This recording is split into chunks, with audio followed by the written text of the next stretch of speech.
would recommend this course to everybody. I think it's good for new agents like myself. I wanted to learn the secret that all agents had, all successful agents had. And I got more than that. Another day one. Monday, another day one. Start every single day as if it was your first day, and you'll be successful. Signature!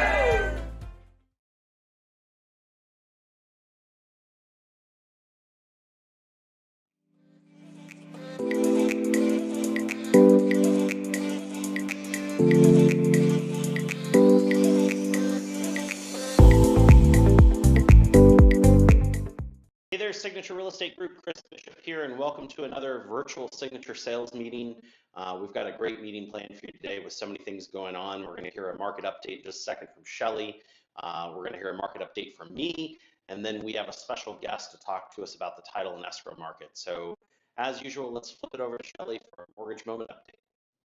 Thank you so much, Chris. Hey everyone, Shelly Panzarella. Happy Tuesday. So today I want to talk a little bit about interest rates. So you may have heard that interest rates went up. Well, last Wednesday, Jerome Powell actually spoke. We had a Federal Reserve meeting on Wednesday the 22nd, and they did in fact increase interest rates, the short-term interest rates by 0.25%. A lot of speculation was that they were not going to do anything with everything happening with the Silicon Valley Bank implosion or whatever you want to call that. But the Fed is still on their journey to reduce inflation, and so they did increase short-term rates by 0.25%.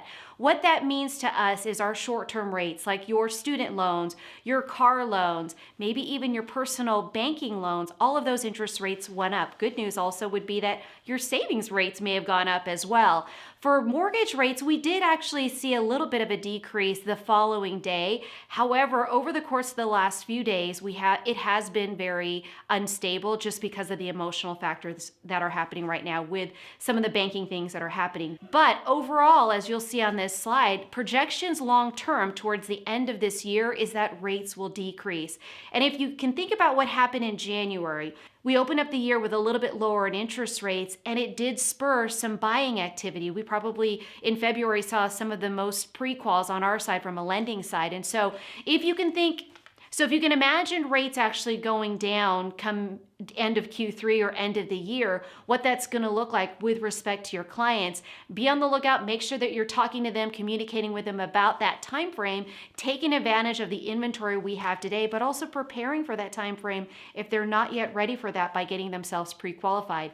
Leading into that as well, if you haven't worked with a Prosperity Lending Loan Officer, we do have a new credit solutions program. We've already seen some great success with this. Ultimately, if you have a client that is struggling with their credit scores, maybe below credit scores to qualify for a mortgage, or maybe they're having a tough time getting approved for a loan because of whatever's on their credit, we do have an in-house department that is totally free for our clients that will help us achieve improving their credit scores. We've already seen success where originally their credit came through and we were unable to issue them an automated approval. Within just a week of going with our internal department, they actually reviewed, got the credit to where it needed to be, and we were able to get that loan approved with an automated approval. So make sure you reach out to your Prosperity Lending Loan Officers to talk about either where interest rates are at or what our new credit solution program is.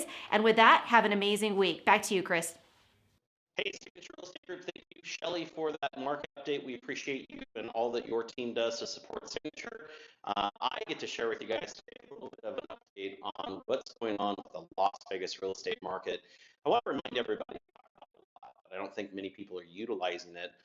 We had a great general membership meeting over the weekend where Applied Analysis was there to share a breakdown of the Las Vegas economy and the national economy, and those numbers are provided to you as part of a service that Applied Analysis does for Las Vegas realtors. Those reports are available on your single sign-on, so if you simply go on and log into your MLS, when you see the Applied Analysis button, you click on it, and they provide you with a number of reports that you can utilize for your real estate business and to be able to provide that information to your clients. One of the reports that I want to highlight today and talk to you a little bit about is the monthly housing market update. And so it's a colorful graph photo report that comes out with all the information, but makes it easily for us as agents and especially for our clients. So let's just go over that. Just to recap a few things you should know about this. These numbers are for the month before reported in this month. So for example, the February update is the numbers from January that have now been recorded. In about a week and a half, maybe 2 weeks out, around the 7th to 10th of the month, we'll receive the February numbers recapped in March. But this is what you're going to see promoted by all of the news agencies. This information is provided to them. And so it was really important we have some consistency in those numbers so that you can adequately report them. It doesn't mean that someone's reporting something else or vice versa. But the first up on here is the single family housing market snapshot. That's properties that are actual structured homes that are not condos or townhouses. You're going to notice that sales are down across the board, and they have been since about December of 2022. What I find really interesting about this report is that the median price has been holding at 425. The actual reported one was 424,995, so it's $5 down from the last one. But we've been seeing that price stay stable since sales have actually dropped. But what's also interesting is the amount of new listings that are hitting the market is down 24%. So in the month of February, that's being reported for January, we only had 2,243 listings listed that were new listings to the marketplace. And the other thing is the actual inventory stack itself in single family. We're holding at 4,665 active listings that are single family listings. That's 2.7 months of inventory. Things to reflect about on that is that in a relative market to our size, if you were to look at 3 million people living in the Southern Nevada area, which this is covering, our typical inventory flow would be about 12,000 homes to be what you call a traditional marketplace. And so with only 4,665 single family listings, I would still say that's relatively a very low inventory. And based on these numbers, that's 2.7% of inventory. Now, one of the things that people seem to misunderstand, if you go below that number, that says it's 291% higher than the same time last year. And absolutely, we were in a 3-week inventory last year at this time. So to have 3,600 homes versus the 18 or 1,900 that we were at definitely means we had a percentage increase of that amount. So when you're talking to your buyers and sellers, please let them know that we still are in somewhat of a lower inventory than our market would usually have. Talking about the condo market itself as well, the median price of a condo is $255,000. Big dramatic difference than we've seen in the condo market for many years. And so that is a very high price point still for what you would consider entry-level housing or those smaller housing units that are condo or townhomes. Still a big price, and of course that's pressing the affordability rate for many buyers. Also, that's 2.6 months of inventory, which get this, it's up 443% for the same time last year. And as you know, the condo market, there was a massive shortage of available units. We saw many developers out in the marketplace building new condo communities. We've seen luxury condos. We're talking about places that rent between $3,000 and $4,000 a month that are popping up all over the valley. And so keep that relative as well when you're looking at those statistics. Couple of other items on that. I want to take your attention to the single family market trends. 1,722 closings for that month is still extremely low for the number of closings that we see in the marketplace. If you look at the graph that's provided with that stat, we're usually between 2,400 closings a month to hit the Las Vegas real estate market area. Hopefully everyone's getting their part of those. And I want to remind you that 2,400 closings is actually 4,800 sides, so buyer side, seller side. And so there are more opportunities that are in those numbers, but we have not seen statistically that those few closings even preceding 2016 and all of the years after that. So I'm here to tell you most likely, based on the stats and based on the numbers, we should see those closings start to increase, especially now that we hit what we call the mid-6 in the real estate market. That's March through until September, where we see the market heat up, not only in temperature, but also in activity. We see the transition of a lot of people relocating to the Valley.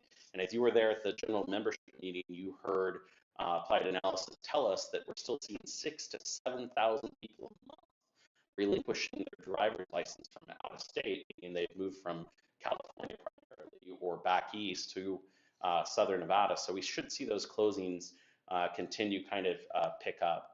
On the median price, if you ask me my feeling, I think that we're going to bounce along at this normal for a while. I don't think we're going to see any major adjustments unless the inventory or closings levels change. But we should probably see that 425, within a few $1,000s plus or minus continue for probably the next month or two. But definitely something to watch and definitely something to share with your clients. On top of that, the big question that we get from a lot of people is, what should I do? Is now a good time to buy? Is now a good time to sell? And I think that we're going to continue on the fact that it's a traditional market. And so there's opportunity on every purchase for buyer to get a great deal because there are some flexibility. We're still seeing market shortages like this. We're still seeing overpriced homes that shouldn't be overpriced. And I think the other thing that kind of shocks me every time is, will my home sell in 30 days? 49.3% of the marketplace is still closing in under 30 days. So there is an opportunity there for you to make that happen. I just want to remind everyone that 85% was closing in under 30 days just a year ago. So really that number isn't horrific. And I think that, to see a property close that quickly isn't traditional and in a regular market. This number is not the lowest we've seen or the highest we've seen. It's still kind of bouncing along on that. But good information for you. The way these reports are created so that you as a member of the Las Vegas Realtor Association can take these data statistics and put them out there. You want to make sure and reference them when you're providing them so that people can report back to which one you got it from. But they're beautiful graphs, big color pages that are showing all of the information, and they do go back quite a few years just to kind of show you what's going on in the marketplace. So Signature Real Estate Group, if you're not doing it, take the time, advise your clients on the stats that you have. Again, I don't promise anyone that the market's going to go up or down. And to be honest with you, in a sales position, my job isn't to tell you what the market's going to do. My job is to provide you with what the market is doing. And so that's why these reports are important. We hope that you're taking advantage of those. Take the time yourself on your cell phone to record a quick video with your clients. You can send a video that you can text out to them and say, hey, I want to give you a market update. Here's what I'm seeing. You can take this information and provide it through your CRM on a regular basis.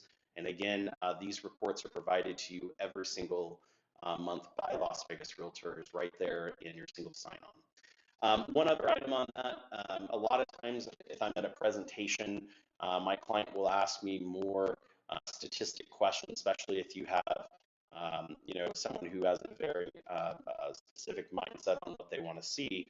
There's an economic housing presentation with about 143 different slides that are there provided to you that you can go and ask specific questions on how localized you want it to get. So Clark County, state of Nevada, and also the entire U.S. economy, population numbers, job growth, job creation, all of those are actually being tracked.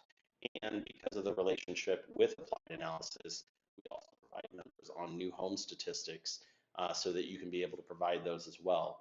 One of the stats that I usually like to look at was how many new electric meter hookups there were, because that's telling us how many homes are being constructed, how many homes are being sold out in that marketplace. So again, good information that you can provide to your clients, and it's done in a very professional manner. Goes without saying, if you have any questions on the stats or the marketplace, please reach out to any of your leadership team members, and I'm sure they'd be happy to give you their advice on what they see happening in the market. So with that, Signature, that's your market update. Stay tuned next month for another stats update to kind of share with you what's going on. But all I can say is that we're bouncing along at the same pace that we have been for the last 3 months.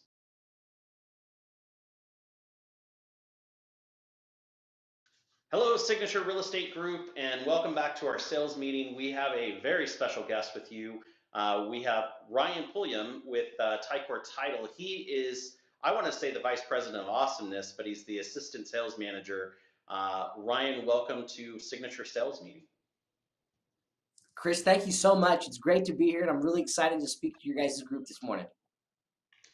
Well, Ryan, we're going to grill you for about 20 minutes on all things real estate. But before that, tell us a little bit about you and your history here in Las Vegas and what brought you to the real estate marketplace itself. So I was born and raised in Las Vegas. I'm third generation born here in Las Vegas. So this is Las Vegas has always been home. And if I have my way, Las Vegas will always be home. Grew up here, went to UNLV. After high school, I actually went to real estate school because my thought was, heck, if I could sell one house a month as a college student, I'd be the richest college student in America. This was back in 1998, so the test was only offered once, like every 3 months. Failed the national by 1, the state by 2, and I was like, okay, yeah, well, I'll retake it, and I never did.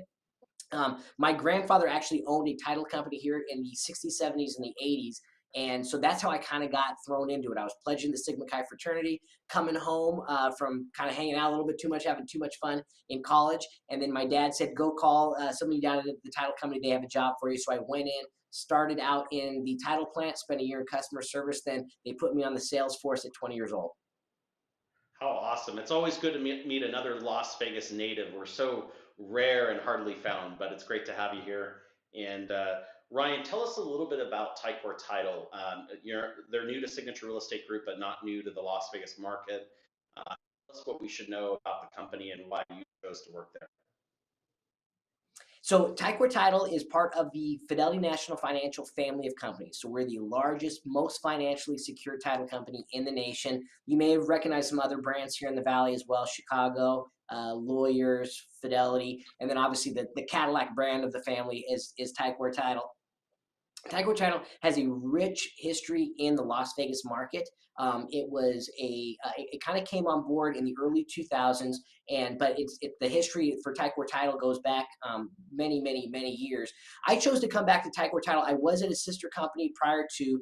I took a promotion to head to Denver, Colorado to run a statewide sales team for a sister brand there. But I missed Las Vegas so much, Chris, as you said. I mean, this is such a great town. You know, it's always nice to meet people here. I truly believe that Las Vegas embodies the entrepreneurial spirit of America. I wanted to get back here to feel the energy. I feel very fortunate that Tagore Title had a position for me to come back, to continue my career, to stay in a leadership role. And I couldn't be more pleased with the decision that I made to come back to Tagore Title because we truly are the most resourceful people in town. Awesome, Ryan. Thanks for sharing that. So for the agents that may not be familiar with Tagore, tell us some of the services you guys provide that you really believe agents should take advantage of and make sure that they're using to support their business. So, Chris, with us being part of the Fidelity National Financial family of companies, you may be familiar with a few of the tools and resources that we all have to offer because everybody's offered that the same resources to bring to our clients.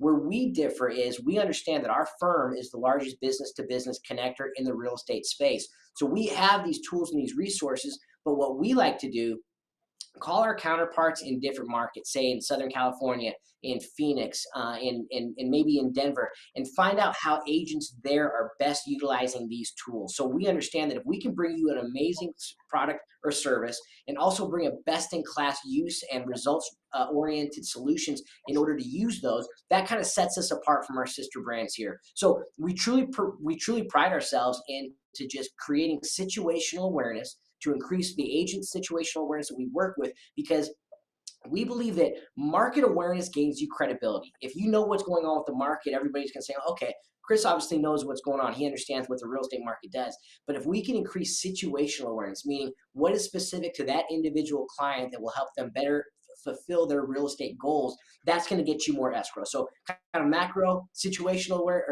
market awareness gains you credibility. Situational awareness gets you escrows. So what we really try to pride ourselves in doing is increasing your situational awareness so you and your agents can put more deals into escrow. Hey, that makes sense, and I love putting more deals in escrow, I'll tell you that. Hey, Ryan, just a little bit more on some. You guys have rolled out, excuse me, a series of apps and supportive devices, such as your NetSheet app that I've used in my business for many years. I know that's an F&F product that you guys provide. I know that you have a special way of reporting back on closings where you guys have an internal system that provides updates and information that agents utilize. Tell us a little bit about those and also the marketing department. I know you guys have great reps that are out there providing support, but things that agents could call and ask for, they may not be thinking of. Yeah, absolutely, Chris, and I do agree. I mean, Tagore Agent, which is our our NetSheet app, it does so much more than that. I always say there's two types of agents: those who use Tagore Agent and those who've never seen it before. Because once you see the power that it has in order to help you educate your clients to make them maybe make that next step into purchasing or selling a house, it truly is a revolutionary product. And once you see it, there's no way you're going to do business without it. Chris, I mean, like we talked about earlier, I went to real estate school back in 1998. And then everybody said, you need to get a HP financial calculator. And the manual was about, this thick. I still have mine and I use it as a booster chair when I go to the movies. But I didn't even know how to turn the thing on. But with Tagore Agent, they've mastered simplicity. They haven't created math. They've just made it so much easier for you to have those conversations with your clients to, again, make them feel more comfortable taking that next step. When I was 20 years old and I got the opportunity to join the sales team, my mentor said the one thing you have to do is to have a reliable car. Because Chris, you remember that's when agents actually used to be in the office all day long, and the title reps would drive. We'd hit 7, 8, 9, 10, 11, 12 offices a day, and I needed a reliable car to make those sales calls. Well, when I went to the car dealership, I'd never bought a new car before. So I said, the guy's name was Jim. Jim, how much is this going to cost me to get into this car? And he said, Ryan, once you find the car you want, I'm going to see you down to one of my finance guys. We're going to make the numbers work for you. And I told him, I don't want to nail you on a payment or an interest rate, but you sell a lot of these. I've never had one. Is it $300 a month? Is it $800 a month?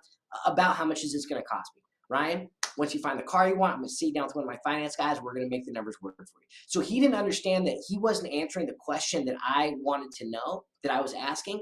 And because of that, he didn't make a sale that day. I needed a new car. I was going to buy a car from somebody. But because he couldn't answer that question and make me feel comfortable taking that next step, he lost the sale. So when we saw this program, we thought, oh my gosh, how many times are our agents either at a soccer game, at the grocery store, when they're out dealing with people and they say, hey, the real estate market, what's going on? And you're able to answer questions specifically about pricing and payments, and at least get them in the ballpark so they feel comfortable sitting down with the lender and taking that next step. And also doing a seller's net sheet. There's not an easier way to do a seller's net sheet in America. I know that a majority of your agents did not get into real estate because they love math. Most people can't stand it. I'm one of those people. So to take the ease out of the worry about of doing the math for a net sheet, buyers want to know how much it's going to cost me. Sellers are wanting to know how much I might get in net. So that's why we really wanted to make sure that in the palm of their hand, they're going to have all the answers that their clients are going to ask them in order to feel comfortable taking that next step. Great news about Tagore Agent is an app that is absolutely no cost to your agents. There is a premium version if they want to take advantage of that at $10 a year, but just the meat and potatoes of the app, all the calculators are free. That's $10. So if you do not have Tagore Agent on your phone or desktop or laptop, get with one of our sales execs. They will get you set up there. The second one, Chris, is our In Here app. This is something that I'm really, really excited about because we understand that the nature of the consumer is we want information now, we want to get updated now. I'm sure that you guys, your clients are finding properties through a search app, probably on their phone. They're sending them to you. You're sending them the contract via DocuSign. They're signing it on their phone. They're signing on their computer. And then they get to title, and it's an antiquated system. They're going through about this many, this stack of about this many pieces of paper. So we're trying to kind of jump into that next century of the closing of the transaction. And that starts with our In Here portal. The neat thing about it is the app gives you updates on certain milestones throughout the transaction. So you won't have to contact your escrow officer to find out, has the earnest money come in?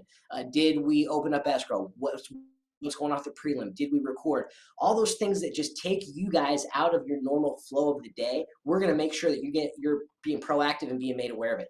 Escrow inherently is a reactive industry. We act upon written instruction through the parties. So being proactive is sometimes second nature to us. But we wanted to make sure we got out in front of it. And we kind of just decided at one point, there's no reason whatsoever that if I order a pizza from Domino's Pizza, I have more transparency on what's going on with the process for a $15 pizza than I am with a $500,000 escrow. So we really are excited about the In Here app. The cool thing is, if you have a transaction with any of the brands that we mentioned before under that FNF umbrella, you'll have one login for every single brand. So there's one app for you to use, and any escrow that you have with any of our 4 brands will be there. But again, ours just look a little bit better in that app. I've seen them all in there. And I can tell you for a fact that ours look a little bit better in the app. I love it, Ryan. You're so right. I mean, if you order Domino's, you know that it's being made, it's on its way, and delivery's out for delivery. So why not have that same visibility in escrow? Awesome. Ryan, I do want to talk for just a second about how important it is. You guys are one of the many companies that has an enclosed, secure web system, so that all communication with the client is set up in that system, so that the emails can't be captured, the wire information not.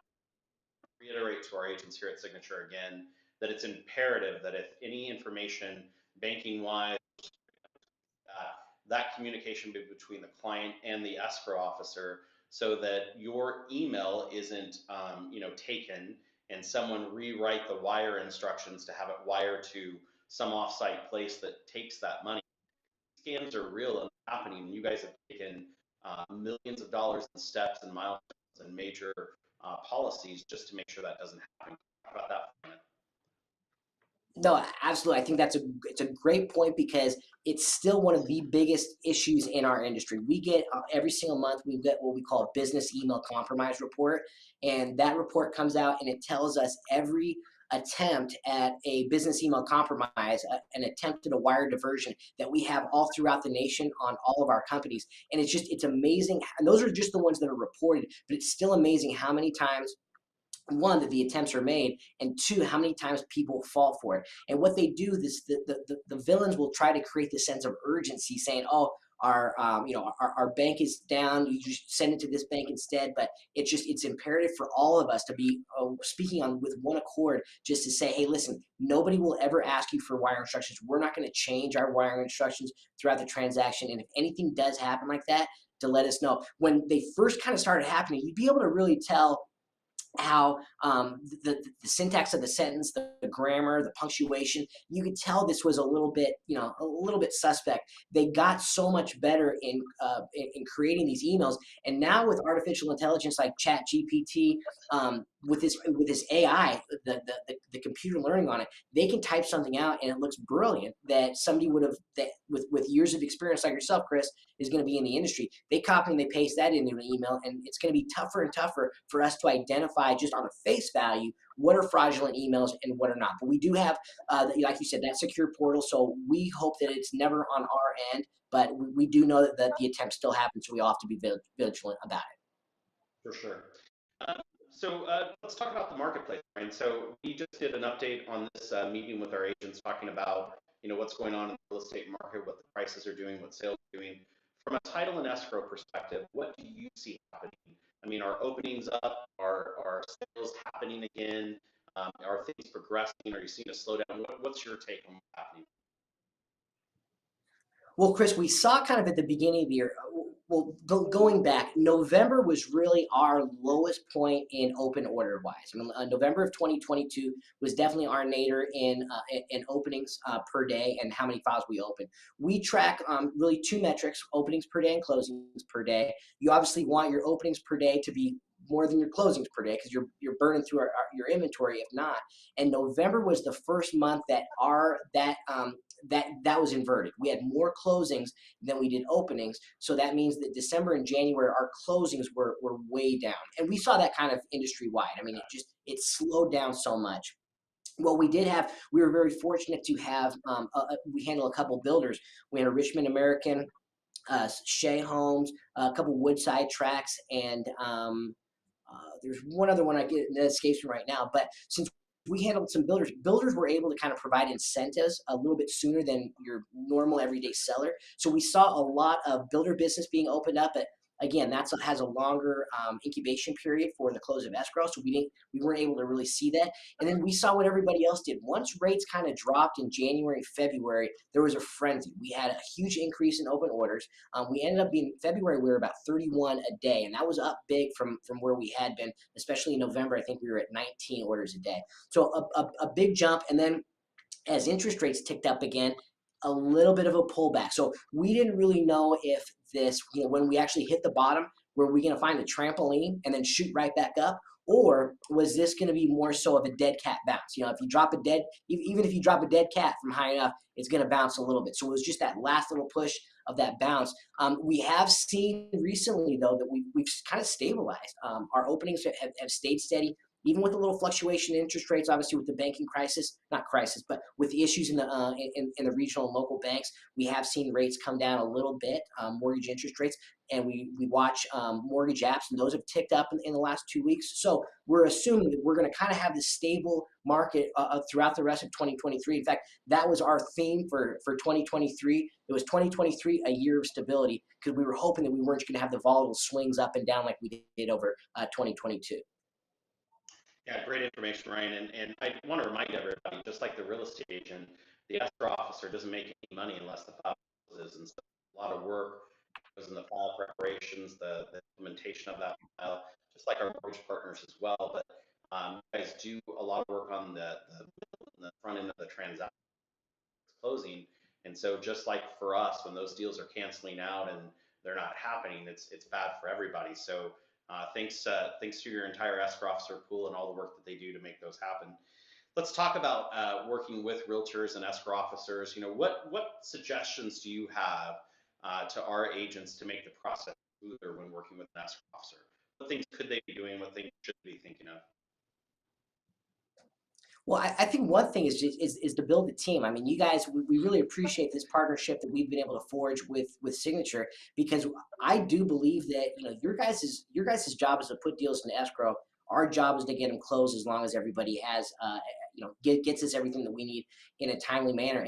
And working with somebody that you're familiar with, that you can count on. We understand that anybody out there can close an easy deal, but Chris, you've been around long enough. How many of your deals have really been easy ones? So you need to be able to pick up the phone, get a hold of somebody that you know and you trust, and see what we can do. Now, obviously, we are a neutral third party in the way that we process the transaction. Like, we're not going to take anybody's side one way or the other, but we understand the way that the world works. And if you have a good relationship with somebody, Chris, that you can pick up the phone, you can call myself, you can call Charlie, you can call Ashley, you can call Stacy, anybody that you work with at Tagore Title, you have that kind of that bat phone line, and we want to make sure that we can jump in and do whatever we can to get the deal done. Because like you said, we don't get paid unless the deal closes either. So I think, one, building a team, I find it sad, really, when I talk to agents and they say, well, it really doesn't matter who does my escrow. It really does, because again, you want somebody that you can count on, that's going to be there for you, that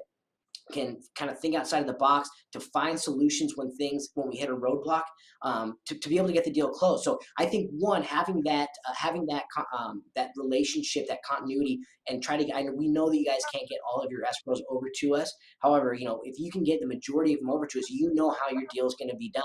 And it goes in hand with what we're talking about within here, about the way that we want to communicate with you throughout the transaction. If you know certain things are going to happen and you're communicated with, that's going to help us out. And then also, when we're asking for information up front, so many people think, oh, well, why do we need this? I can't believe we're asking for this again. One thing that I think a lot of people neglect to realize is that we're an insurance company. We're a title insurance company. And in order for us to issue a policy of title insurance, we need to make sure that we're going to try to mitigate as much of the possibility for a claim or open ourselves up for a loss as possible. So sometimes we just want to get information, and it's needed. So sometimes people think, oh, well, dealing with a big company, you guys are too corporate, you don't have any too many hoops to jump through. But in reality, it's to protect the client. The buyer and the seller are actually the people who are our clients. They're the ones who are purchasing our product. So we want to make sure that they're going to be protected. And with so much fraud, the elder abuse, I mean, you name what's going on in a real estate transaction, those are tough. So you definitely want to just work with somebody, again, to communicate. And then if we are asking you for information, to get it to us in a timely manner. And then I think lastly and most importantly, Chris, is just, you want to make sure that you do have a team that's there, that's ready, that can act. But you also want to make sure that if anything does go wrong, you have that financial backing of an FNF backed company, that nobody's going to be upset with you because there's a claim or they're going to be out any money if you're dealing with a reputable shop. Sure, and a great point, Ryan. I think one of the things I find really interesting that a lot of agents don't know is because you guys are all part of FNF, that when you write a title policy, and again, it's about insurance, right? You guys are taking the risk of making sure that is free and clear from any liens. There's nobody who comes back later and tries to take that property. You're ensuring the mortgager has a good position. You're ensuring the seller and the buyer are getting something that they have equity to sell later on. And I'm not talking about money equity. I'm talking about the title itself, that to take that property and convey it. So important to be able to have that to progress the market. All of your title policies are written by one corporate title insurance through FNF. And so you guys have a centralized way of doing that to make sure that all of your brands and everyone else is protected. And I mean, I gotta think you must have a pretty amazing legal team that's sitting in there reviewing all of the documents, checking all of those history reports. I mean, this is a big deal for you guys, right? Absolutely, Chris. I mean, we're putting not just our financial money on the line, but like you said, I mean, if your client takes a property and then all of a sudden they can't convey it down the road, they don't have clear and equitable title, they can't have full use and enjoyment of that property from a title, a cloud on title, that affects everybody, and especially they're going to call whomever referred them to that title company and yell at them, and oftentimes it's the real estate agent. So we want to make sure that we make sure that those calls are so few and far between, you don't even remember who you need to call. But you're absolutely right, Chris. We do have underwriting guidelines, we have policies, but we do understand that it's nice when we have that phone to our state underwriter.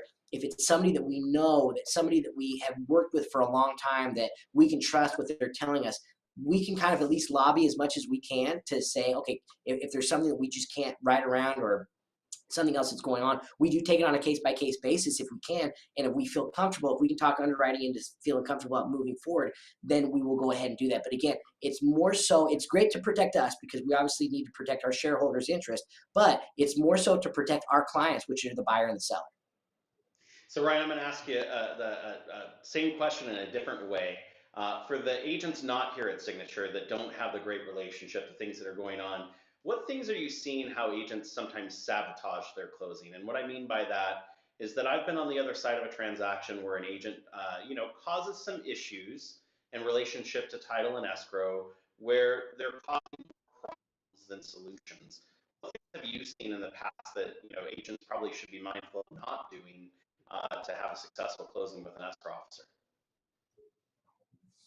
I think it kind of comes down to, again, that team aspect of having our back. When we do reach out, for instance, Chris, lately when we've kind of moved from a want to sell market to a need to sell market, people are going through divorce, maybe there's a death, and those are sensitive subjects sometimes. So when we're asking for information, as opposed to helping out and standing up for us to say, hey, listen, title needs this, let's get it over, they want to be combative and argue that, oh, well, you don't necessarily need that, or that was already signed before, or whatever the case is. They'll kind of come to us and be combative about what we're wanting to do. And again, we don't ask for a divorce decree or copy of the trust to be difficult. It's so we can feel comfortable, again, writing that policy of title insurance and closing on the transaction. So I think that's probably the biggest thing that we have issues with, is that just if agents don't understand the process, don't understand why we're asking for this, and we try to convey that to them as much as possible. But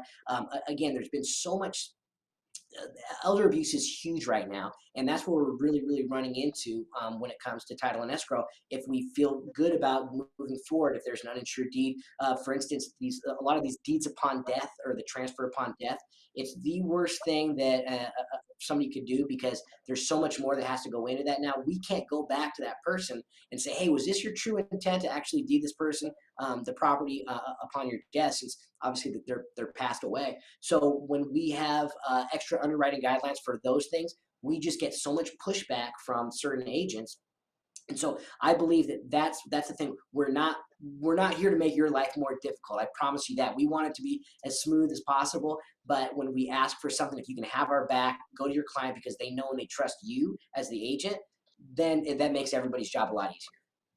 Ryan, kudos on a great answer to a great problem that we have. I think you nailed that. And what I would probably add that I've seen in reverse is that everyone wants it now. And I think the important thing to remember is that most escrow officers, the ones that are doing a successful business, that are great to work with, that have a lot going on, they have, you know, several hundred files they're looking at. It's very reactions to everything. And so I would probably say, you know, with the same respect that you'd want from your client or yourself, is that you got to give some people some time to process it. The other thing I would add, and I'm sure you see this all the time, is that a lot of people wait to the last minute before something's an issue when they could be very proactive because of your system of updates. And so I think that the more due diligence you can do to get things addressed earlier on before they're an emergency, sometimes it doesn't work out that way, but I think that's also good advice to try to work through that. Ryan, tell me before, thanks again for being here. Tell me anything you'd like about the market or Tagore, things that our agents should know when thinking about working with you guys, or stuff that probably should be front of mind. Yeah, so I mean, I think with the market wise, one issue that we're running into a lot when we're talking to our clients are, you know, people that possibly would want to buy now are thinking that prices are going to drop. Everybody is so, you know, remembering 2008 when it just crashed and you're getting properties for pennies on the dollar. So that's kind of been one of the biggest roadblocks that I've seen a lot of our agents working with potential buyers. So what we've kind of started to do is talk to them price wise about that new home market. What I do, I track the stock of both D.R. Horton and Lennar because those are two of the nation's largest home builders. And in the last 6 months, both of their stocks have been up 40%. So that tells me that what they have on the books going forward, they don't think the street doesn't think that they're gonna have a huge price decrease or prices are gonna drop considerably because they're valuing that stock up 40% from, again, where that nadir was maybe in November. And so that's something I think that we can, if we communicate to the potential buyers, hey, we don't know what's going on with prices. I don't have a crystal ball, but there's some guys on Wall Street that are a lot smarter than I am that think prices aren't going to drop considerably. That's why the stock has gone up. That's one thing, kind of a leading indicator. We also, you know, pay attention to mortgage applications, another leading indicator. Far too often people get fixated on what the price was, average close price, median close price, but that tells you where the market was, you know, 30 to 60 days ago, not where the market's going. And I think as a trusted real estate professional, those are the questions that you all are getting asked for the most part. And then going back to kind of just making sure that we're going back to basics. You have to reach out to your sphere of influence. You have to help them identify situations. Again, that situational awareness. You have to work to retain the clients that you do have because, you know, Realtor and Zillow and Redfin, they don't create new clients, they just steal you all. So making sure that you're touching base with your folks, retaining the clients that you do have. And then E and E's, we did a little acronym of 2023 with CHREE, touches, help, retain, and then EE is elevate the experience. What are you doing to help elevate the experience? The reason there was so much money thrown into our space over the past few years is because people saw the way that we were doing business and said, we can do that better. And that's why so much money was thrown in. So what are we doing to elevate the experience of the clients, you know, be it an app to track the transaction, being it a great search engine, being at the great level of service that you all can provide. What are we doing to elevate the experience? Because if 2021 and 2022 were years of innovation, again, so much money were thrown in the space, 2023 has to be a year of implementation. So now's the time to reach out to our sales execs to find out what all we offer to help you out in your business, because now you probably have time to implement it in your business. So that's what we're looking at 2023 all about. Ryan, again, from one Las Vegas native to another, thank you so much for being here. We're excited to be in the industry with you guys, and a lot of respect for you and your knowledge in the real estate business, and thanks for sharing with us. Looking forward to that relationship, and thanks for being here with us. Chris, it's been an absolute pleasure. Thank you guys for the opportunity, and we look forward to working with each and every one of your team.